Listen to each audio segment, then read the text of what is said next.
Hello, how's it going, everybody? Gumby here. I hope everyone's having a good week so far. It's Christmas week. I think most people are either out of school now or they're taking some time off work to spend time with family. I'm doing that myself.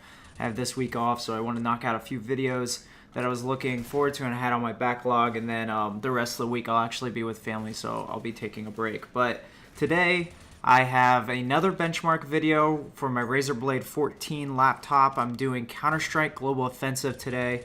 I'll put an info card in the top right now showing the playlist of all my other videos. I've done one for Fallout 4, Star Wars Battlefront, and then also Rainbow Six Siege thus far. So this is my fourth video of this series. So if you like this, please leave a like, comment, let me know of any other games that you're interested in seeing.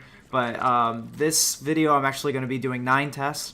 So I'm introducing a new resolution for this specific game because it supports the native resolution of the laptop. So it's 3200 by 1800 resolution. So I'm just going to call it 1800p. And the 3 tests that I'm doing for each, the 720, 1080, and 1800, are a low setting, a auto setting. So these are the settings that they recommend per your laptop. Or per your system, in this case my laptop, and then also I just bumped up some graphics, calling it a high setting. So let's just go ahead and get started. We're going to do 720p, 1080p, and then finish with the 1800 native resolution. So let's just go ahead with low at 720p. So as you can see, the frames in this game, when you're running at such a low resolution and such a low graphics setting, you're getting insane frames per second. I'm seeing around 160 to 200 plus, and you're going to be seeing that for a majority of the settings that you're going to want to play with Counter-Strike Go, because it's an older game and it doesn't take a lot of hardware to run smoothly. But with this type of competitive game, you want as many frames as you can possibly get, and that's why I'm doing this test.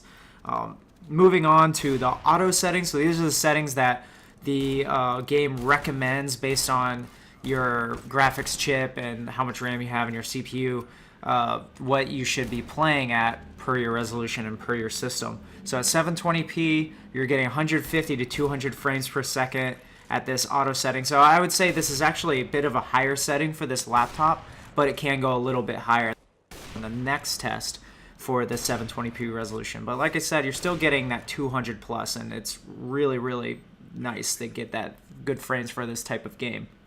And then moving on to the high, so I bumped up a couple anti-aliasing settings and such like that, but pretty much as high as any of the settings can go.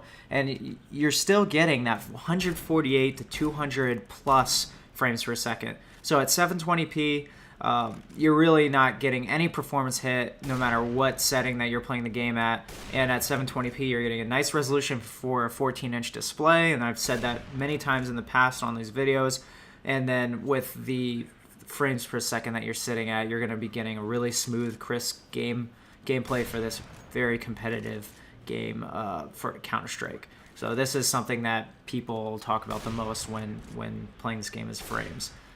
Moving on to the next resolution. So now we're at 1080p. I'm doing the same low settings that I did for the 720p, and you're still getting, I saw it dip as low as 150 frames per second and then go as high as 200, 208, even higher than that at times. So you're still getting really crisp FPS. The graphics aren't as great because it's low, but you're getting a higher quality HD display with running at 1080p than you were getting at 720p. And then the next test for 1080p, we're running at these auto settings. So these are the same auto settings that are recommended for this laptop to be running the game at. And you're getting 150 to 200 plus again. So one thing that I am noticing, and it'll be evident in the next test as well, in the 1800p, is that I think auto is it's obviously there for a reason, but even I'm getting this around the same FPS as I was getting for low settings, and I think that's because it knows exactly what the system needs, and you'll see that in the 1800p.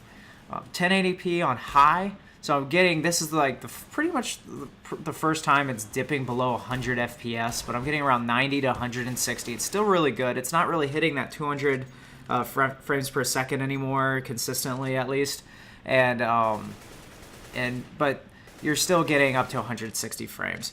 So the frames per second is still really, really good. You're playing at 1080p HD, so you pretty much max of a lot of systems, besides if you're going up to like a QHD display like what this laptop has, or a 4K screen.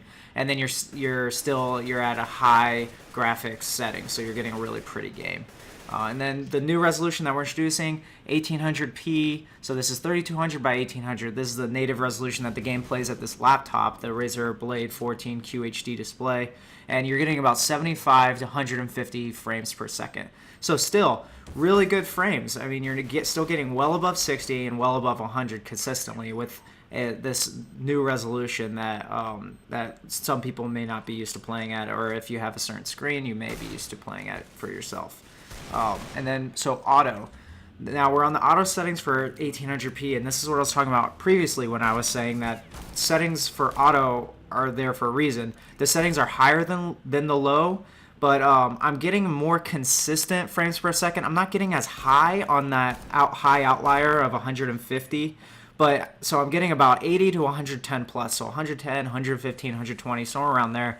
But so it's not that the range isn't as large, but the minimum is, I think, 70 or 75 at low is now at 80. So you're having a smaller gap in between the differences of frames per second. So I think that's actually more important personally. You're not getting as high, but you're also not getting as low, which is good. And then the final test, 1800p resolution at a high setting. So this is where you're getting about 45 to 60 plus frames per second. This is more of what we were seeing when playing games like Rainbow Six Siege and Fallout 4 at higher settings. So this is really the first time you see a performance dip, and I wouldn't recommend playing Counter-Strike on something that you're not getting 100 plus frames. But in summary, like I said, I think if you're picking a particular resolution, the game can play on 720p, 1080p, and then the native 1800p just fine on any of the settings that I tested, so low, auto, or high. But what I would recommend, whatever your preference of resolution, just go with the auto settings. Go with whether you have a Razer Blade or if you have a different computer, go with what it says that it should do. And if you want to, you can download an app. If you have an NVIDIA chip called NVIDIA GeForce Experience, that'll actually tune your game to around what it should be based on your hardware. So I would go with that. From what I was seeing, you're getting a tighter FPS range, even if it's not as good in terms of the highest it can go. But for 1800p at the auto settings of what it suggested, I was getting around 80 to 120, 110 plus, 120 frames per second. That's a tight window, and it's a good window. It's efficient. And if you want those 200 plus frames, play at 720p or even at 1080p. Those would be my suggestions. But let me know what you're going to decide, or if you're playing this game on a portable laptop like this. Let me know your experiences, and please, like I said, give me some suggestions on some games you want to see in the future. I know I got a suggestion for Just Cause 3. I don't own that game at the moment. I might be purchasing it in the future, so if that's a game that you're interested in, please let me know. I can do a video on that as well.